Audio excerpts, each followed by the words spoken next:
வணக்கம். சிவன் மாந்திரீகம். இந்த மாந்திரீகத்தில் துஷ்ட ஆத்மாக்களை வசியம் செய்து ஏவல் செய்வது இப்படித்தான். துஷ்ட ஆத்மாக்களை வசியம் செய்யறதுன்றது பார்த்தீங்கன்னாக்கா, துஷ்ட ஆத்மாக்கள் என்பது கொடூரமாக இறக்கப்பட்டவங்க தான் துஷ்ட ஆத்மா. துஷ்ட ஆத்மாவிலே மிகவும் முக்கியமானது தற்கொலை செய்து கொண்டவங்கள அவங்களுடைய ஆத்மா அவங்களுடைய ஆயுள் காலம் முடிவதற்கு முன்பதாகவே அவங்க இறந்திருப்பாங்க. அப்படி இறந்தவங்களுக்கு அவங்க ஒரு விபத்து ஏற்பட்டு இறந்தாலும் சரி, இல்லை விஷம் குடிச்சு சாகிறது, இல்லை தற்கொலை பண்ணிக்கிட்டு சாகுதுன்றது, தூக்கு போட்டுக்கிட்டு சாகிறது, ஒரு சிலர் உடலில் தீய வச்சுக்கிட்டு எரிச்சுக்கிட்டு செத்து போயிடுவாங்க. இன்னும் சிலர் மற்றவங்களால மாந்திரீகம் செய்து கூட ஆயுள் காலம் முடிகிறதுக்கு முன்னாடியே அவங்க மரணம் அடைவாங்க. அப்படி மரணம் அடைகிறவங்களுடைய ஆத்மாக்களை வசியம் செய்து ஏவல் செய்வது எப்படின்றதை தான் இப்ப நாம பார்க்க போறோம். துஷ்ட ஆத்மான்னு சொன்னாவே கெட்டது செய்யும்.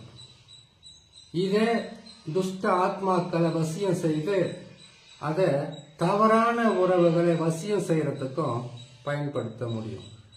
தவறான உறவுன்னு கேட்டீங்கன்னாக்கா, யாரோ ஒருத்தரை விரும்புறவங்களை கூட வசியம் செய்து அவங்கள வசியம் செய்து ஒற்றுமையா சேர்க்க முடியும்.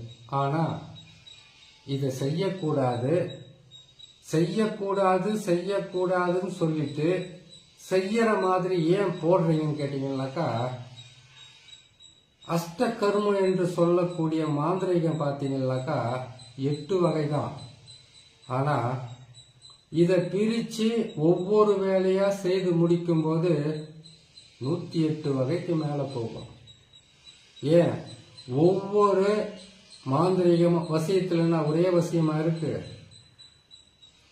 வசியத்துல ஆண் பெண் வசியம், பெண் ஆண் வசியம், ஜனவசியம், தனவசியம், தொழில் வசியம், குடும்ப வசியம், விலங்கு வசியம், சர்வவசியம், சத்ருவசியம், இப்படி இன்னும் சொல்லிக்கொண்டே போலாம். அவ்வளவு வசியம் இருக்கு வசியத்துல. சாதாரணமா தெரிஞ்சது பாத்தீங்கன்னாக்கா வசியம். அது நிறைய பேருக்கு தெரிஞ்சது ஆண் வசியம், பெண் வசியம். இதுதான் அவங்களுக்கு தெரிஞ்சது. இந்த வசியத்திலே மிகவும் கொடுமையான வசியம் எல்லாம் இருக்கு. அந்த வசியம்தான் துஷ்ட ஆத்மாக்களை வசியம் செய்து அதுக்கு பயன்படுத்துவாங்க.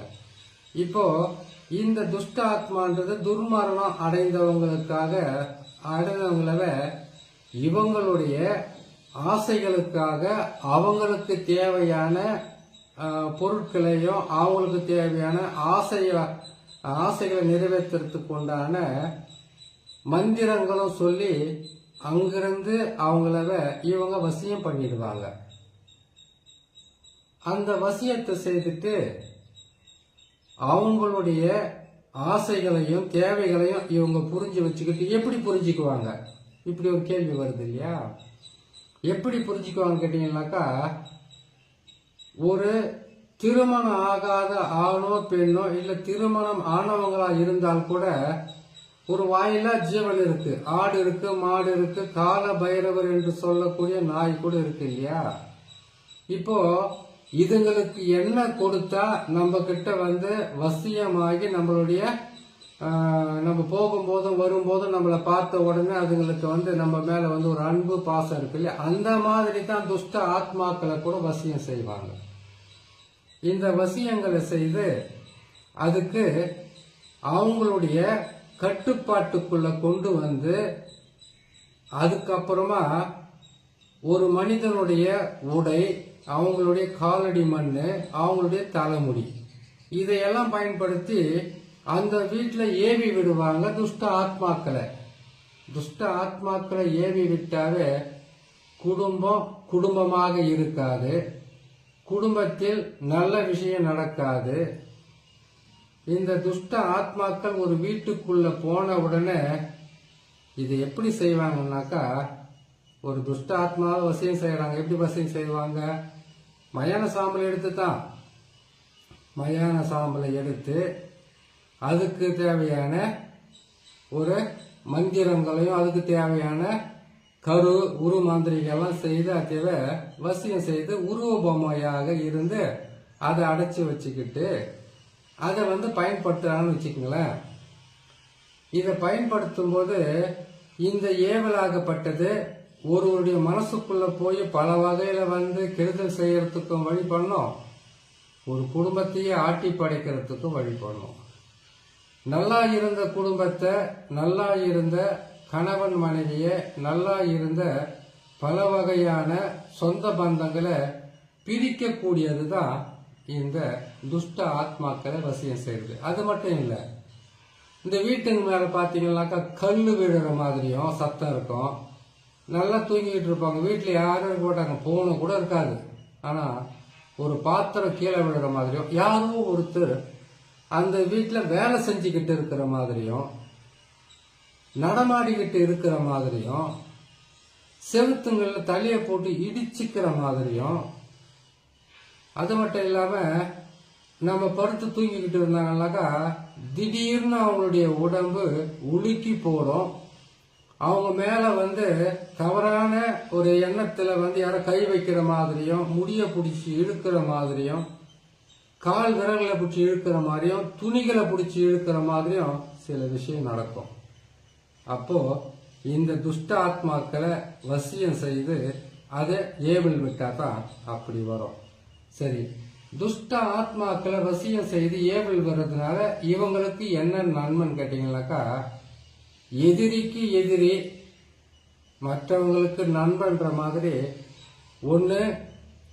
இதனால அவங்க கஷ்டப்படுறத பார்க்கலான்றது இருக்கலாம். இல்லை, உங்களுடைய எதிரிங்க இந்த மாதிரி எல்லாம் செய்து அவங்கள கஷ்டப்படுத்துன்னு சொல்லலாம். இது உடனுக்குடனாக பாதகத்தை தராது.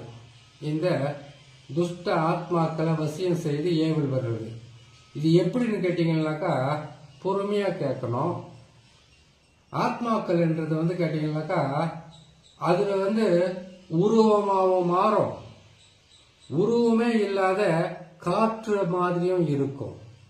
ஒரு பெண்ணுக்கு இந்த மாதிரி ஒரு துஷ்ட ஆத்மாக்களை ஏவல் செய்து விட்டுட்டு அந்த பெண்ணை பல வகையில கஷ்டப்படுத்தணும்னு கேட்டீங்கன்னாக்கா, முதல்ல இது அந்த வீட்டுக்கு போன உடனே யாருடைய போட்டோ, யாருடைய பேரு, யாருடைய காலடி மண்ணு, யாருடைய துணி, இது எல்லாம் வச்சு செய்றாங்க இல்லையா? இல்ல ஒரு குடும்பத்துக்கே இந்த துஷ்ட ஆத்மாக்களை வசியம் செய்து துர்சக்திகளை அந்த வீட்டுக்குள்ள அனுப்புறாங்கன்னாக்கா, இன்னும் ஒரு முக்கியமான விஷயம், ஏவல் செய்துதான் ஒரு வீட்டுக்குள்ள துஷ்ட ஆத்மா இருக்குதுன்றது உண்மைதான். ஆனா ஒரு பெண்